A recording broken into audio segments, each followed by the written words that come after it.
Мөн аудитын газрын тайланг гаргасан өөрөлдөх юм бол энэхүү хяналт шалгалтыг хийсэн аудитын менежертэй бид биеэр очиж уулзсан юм. Төрийн үндэс нэг компани бол 23 онд засгийн газрын тогтоолоор байгуулагдсан компани байгаа. Тухайн үед 23 оны улсын бүртгэлийн ерөнхий газрын төвлөрүүлэн захирагчийн аудитыг хийх явцдаа бол нөгөө тэр шинээр байгуулсан компани ингээ байгуулагдсан байсан. Нөгөө үйл ажиллагаа нь яаж явж байгаа юм тэр хөрөнгө хүлээлт асуудал нь шийдэгдсэн үгүйг үзээд тэгээ шийдэгдээгүй байсан асуудал дээр нь бол улсын бүртгэлийн ерөнхий газрын аудитын нөгөө хязгаарлах үндэслэлтэнд оруулаад улсын бүртгэлийн ерөнхий газар дээр нөгөө хөрөнгөө хүлээлцээгүй гэсэн хязгаарлалт өгөөд явсан байгаа.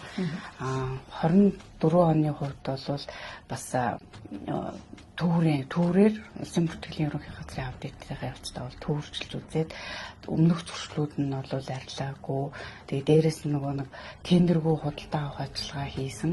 Нөгөө нууцын төрийн болон албаны нууцад хамаарахгүй мэдээллээр нууцад хамаарахгүй мэдээллийг одоо нууцад оруулж худалдаа авах ажиллагаа хийсэн. 25 онд аудитаар бол зуршлууд нь бол дахиад давтагтаад гарсан зуршлууд байгаа. Тэгэхээр нөгөө төлөөлөл удирдах зүйл нь бол яг бүрэн эрхээ хэрэгжүүлж чадахгүй. 25 оных нь зорилттой түвшинд бас ингээд нөгөө батлаагүй оны ихэнд батлаад хэрэгжүүлээд явах хэрэгтэй байтал 12 сард ч юм одоо нөгөө жилийнхээ гүйцэтгэл гарсны гүйцэтгэлтэй уялдуулаад төлгөөг нь баталсан тийм асуудал гарсан байгаа.